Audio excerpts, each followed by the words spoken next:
오늘은 척추신경외과와 척추정형외과의 차이는 무엇인가에 대해서 말씀을 드리고자 합니다. 척추병변을 수술적으로 치료할 때 신경외과 의사와 정형외과 의사들 사이에는 뚜렷한 차이점이 있습니다. 저는 신경외과 의사로서 척추병변을 24년 동안 비수술적인 치료 또는 수술적인 치료를 해오면서 많은 척추신경외과 의사와 척추정형외과 의사들을 보아왔습니다. 두 그룹 사이에는 척추병변 치료에 대해서 어떤 부분은 공통적으로 일치하는 부분이 있지만 또 물과 기름처럼 섞일 수 없는 부분도 엄연히 존재하는 것을 발견을 했습니다. 척추를 다루는 신경외과 의사와 정형외과 의사들의 차이점을 알면 척추병변이 생겼을 때 보다 효과적으로 치료를 받을 수 있기 때문에 도움을 드리기 위해서 이 내용을 만들었습니다.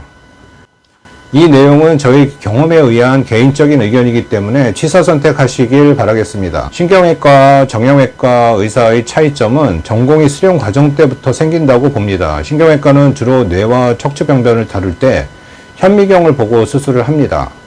현미경이 없던 시절에는 수술할 수 없었던 병변을 미세현미경이 50년 전에 개발이 되면서 수술할 수 있는 병변의 범위가 훨씬 넓어졌고 합병증도 훨씬 줄일 수가 있습니다.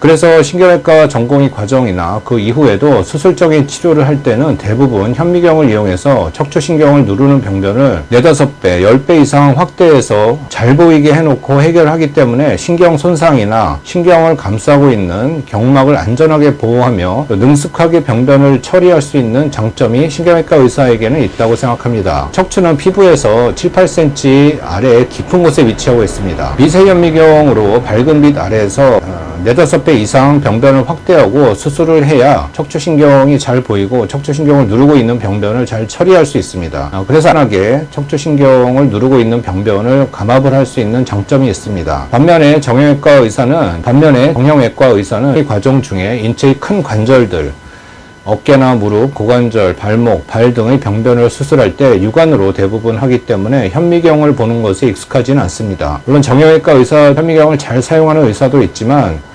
흔하진 않습니다. 그래서 목 디스크 수술이나 허리 디스크 수술할 때 정교함이 떨어질 수가 있습니다. 또 한 가지 큰 차이는 척추병변 치료할 때 신경외과 의사는 척추신경이 눌리는 병변에 집중해서 신경을 감압하고 풀어주는 것에 우선순위를 둡니다.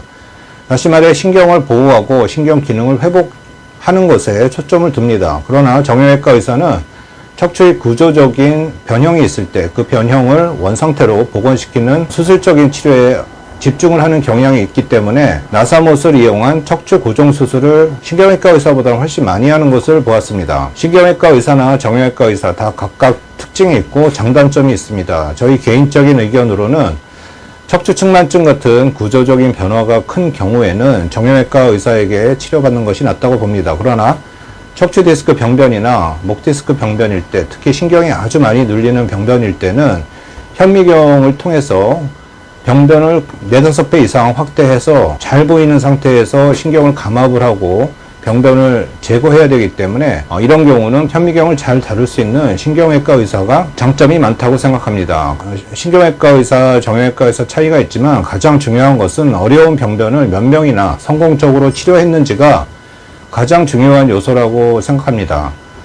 또 중요한 것은 내가 환자의 입장이라면 어떤 치료를 원할까, 어떤 방법이 환자에게 최선일까라고 고민하며 철저하게 환자의 입장에서 치료하려고 하는 의사를 만나는 것이 중요하다고 생각합니다. 어떤 의사에게 어떤 방법으로 치료받느냐가 수술 이후에 여생의 삶을 좌우하게 됩니다. 척추 질환으로 고생하시는 분들은 반드시 완치될 수 있다는 희망을 가지시고 현명한 선택을 통해서 건강을 되찾으시길 바라겠습니다. 신경외과 전문의 김영우였습니다.